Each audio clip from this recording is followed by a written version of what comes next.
आप सुन रहे हैं मालवा की शान आकाशवाणी इंदौर।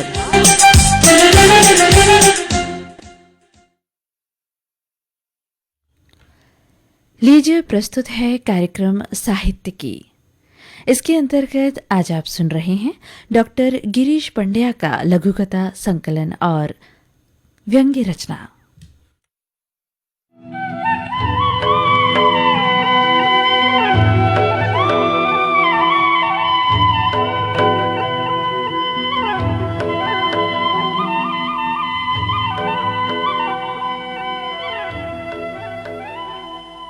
नमस्कार, मैं डॉक्टर गिरीश पंड्या आज अपनी एक व्यंग्य रचना और कुछ लघु कथाएं प्रस्तुत करूंगा।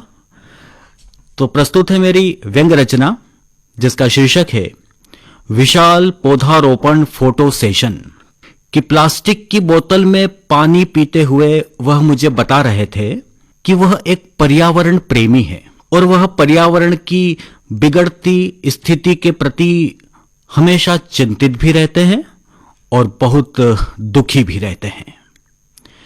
मैंने उनकी प्लास्टिक की बोतल को ध्यान से देखा और फिर उनसे पूछा कि आप पर्यावरण के लिए सिर्फ चिंतित और दुखी ही रहते हैं या पर्यावरण के प्रति कभी जागरूक भी रहते हैं? अरे क्यों नहीं रहते हैं जागरूक? हमारी जागरूकता का ही तो परिणाम है कि पर्यावरण बचाने के लिए बहुत जल्द ही हम एक जबरदस्त मेगा इवेंट प्लान करने जा रहे हैं। Mega event? कैसी मेगा इवेंट?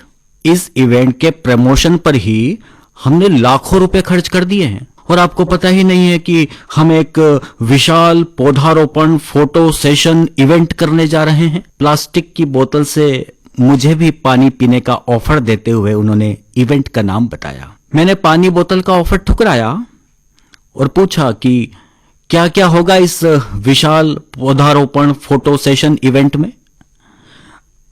बस कुछ मत पूछिए, पर्यावरण बचाने की दिशा में यह एक ऐतिहासिक इवेंट साबित होने वाली है।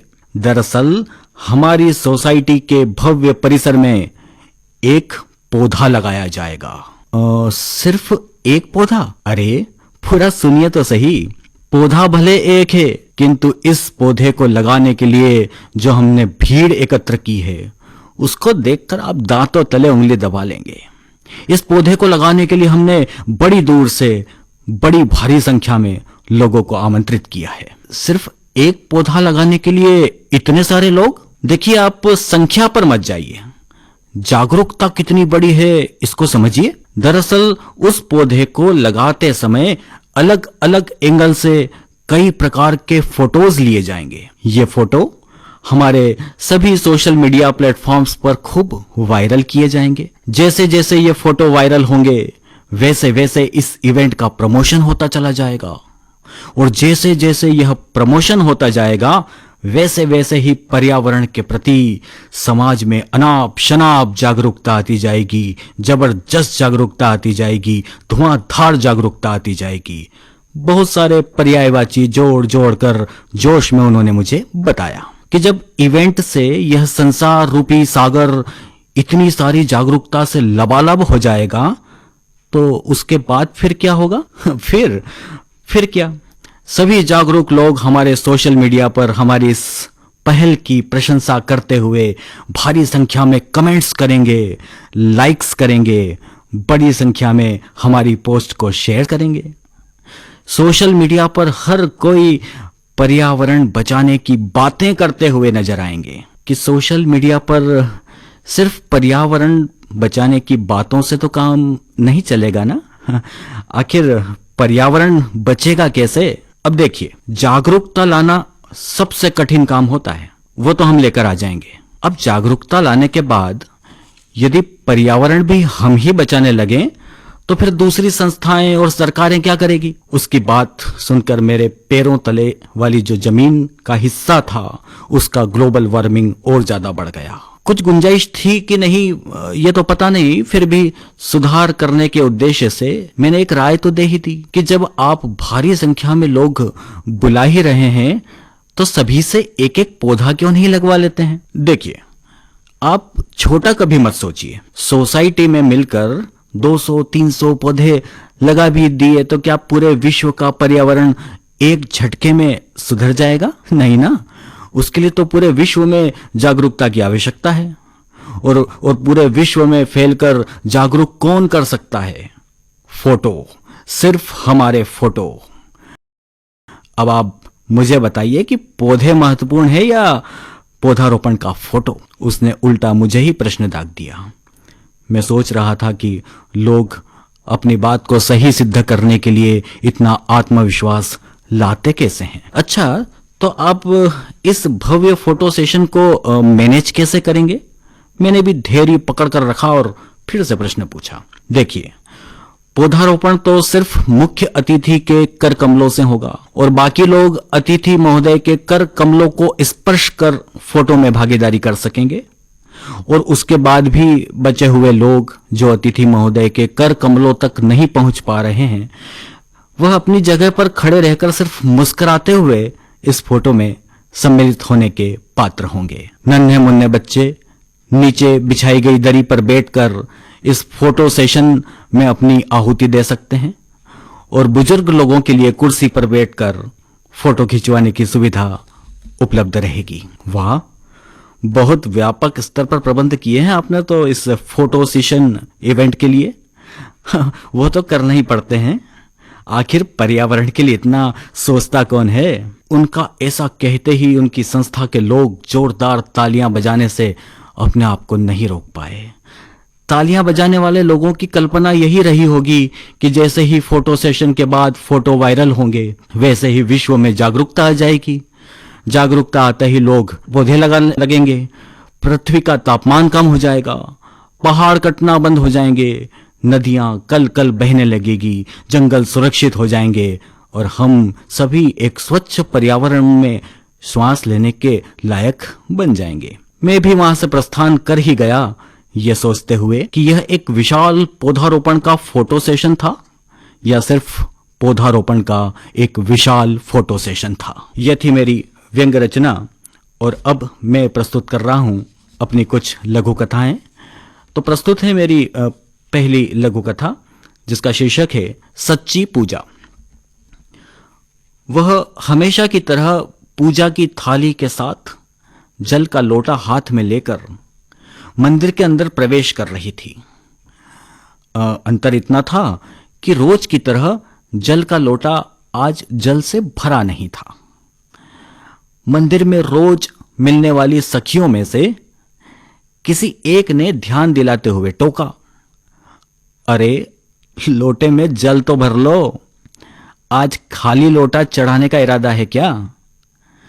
दूसरी सखी ने भी मजाक में कहा, गर्मियों में पानी बचाने का कोई तरीका है शायद, क्या गांव में सूखा पड़ा है? अब तो सारी सखियों ने एक के बाद एक ताने कसना शुरू कर दिए। सभी के मजाक उड़ा लेने के बाद अंत में बड़े ही शांत मन से उसने अपनी बात कही कि दरअसल हुआ यह था कि रोज की तरह लोटे में जल भरकर मैं मंदिर आ रही थी कि रास्ते में श्रद्धालुओं की कार सड़क पर रुकी हुई दिखाई दी। किसी महिला श्रद्धालु को गर्मी के कारण चक्कर आ रहे थे। श्रद्धालुओं के पास लंबे सफर के कारण पानी भी नहीं बचा था। मैंने अपने लोटे से उसे पानी पिलाया, उसे चक्कर आना बंद हुए और मैं अपने मंदिर पूजा करने के लिए आ गई। कहते हुए वह मंदिर के अंदर चली गई थी, मानो आज सच्चे अर्थों में उसकी पूजा और भक्ति सार्थक हुई थी। और इधर सभी सखियां बिना सोचे समझे दी गई अपनी प्रतिक्रियाओं से और अपने मजाक उड़ाने से दुखी दिख रही थी। अब मैं प्रस्तुत कर रहा हूं अपनी एक और लघु कथा। इस लघु कथा का शीर्षक है भाग्य। कर्म से अधिक भाग्य पर भरोसा था उसे। किसी भी नए कार्य को आरंभ करने से पहले योजना बनाने से अधिक इस दिशा में वो अधिक मेहनत करता था कि कोई ज्योतिष उसे यह बता दे कि यह कार्य किस शुभ तिथि से, मुहूर्त से आरंभ करें कि वो कार्य सफल हो ही जाए। एक दिन उसे पता लगा कि गांव में एक बहुत बड़े ज्योतिष आए हैं। वह तुरंत ही ज्योतिष के पास पहुंचा और पूछा कि मैं हर कार्य बड़ी ही पवित्र तिथि मुहूर्त के अनुसार करता हूं, लेकिन कुछ में सफल हो पाता हूं और कुछ में नहीं। कृपया मुझे इस संसार में कोई ऐसे व्यक्ति का परिचय बताएं जो मेरे सारे संघर्षों में मेरा साथ दे और मेरे हर कार्य, चाहे वो मेरे व्यवसायिक क्षेत्र का हो या मेरे पारिवारिक क्षेत्र का, वो मेरे हर कार्य निर्विघ्न संपन्न कर सके। क्या कोई ऐसा व्यक्ति संसार में है जिसे अपने जीवन की संपूर्ण जिम्मेदारी मैं दे दूं और मैं चैन से बैठकर जीवन का आनंद ले सकूं? ज्योतिष ने मुस्कुराते हुए कहा कि आओ, आज मैं तुम्हें ऐसे ही व्यक्ति से मिलवाता हूं। ऐसा कहते हुए ज्योतिष ने उनकी आंखों में पट्टी बांधी और उसे कुछ कदम दूर लाकर खड़ा कर दिया। जब पट्टी खोली तो सामने एक दर्पण में उसे स्वयं का ही चेहरा दिखाई दिया। अरे, इसमें तो मैं ही दिखाई दे रहा हूं, उसने ज्योतिष महोदय से पूछा। बिल्कुल सही, तुम ही वो व्यक्ति हो जो तुम्हारे जीवन की हर चुनौती का सामना कुशलता से कर सकते हो। जीवन में प्रतिपल आने वाली समस्याओं के निराकरण का ठेका लेने वाला कोई दूसरा व्यक्ति इस दुनिया में नहीं है। तुम्हें खुद को ही जागना होगा। जीवन की हर दौड़ में तुम्हें ही भागना होगा। जिस दिन तुम आरंभ करोगे वही तुम्हारे जीवन की सबसे महत्वपूर्ण तिथि होगी, वही क्षण सबसे पवित्र मुहूर्त होगा। फिर देखना कि भाग्य भी तुम्हारा कैसे साथ देता है। भाग्य से सहयोगी या साथी भी अच्छे मिलते जाएंगे, लेकिन सिर्फ साथियों को ढूंढने के चक्कर में भाग्य नहीं बदल सकता है। कहते हुए ज्योतिष वहां से चले गए। आखिरकार उसे कर्म और भाग्य के संबंध में एक नया दृष्टिकोण वहां से प्राप्त हो चुका था। तो यह थी मेरी व्यंग्य रचना और लघु कथाएं। निश्चित रूप से आप सभी श्रोताओं को पसंद आई होगी। इसी के साथ मैं डॉक्टर गिरीश पंड्या आप सभी से विदा लेता हूं। नमस्कार।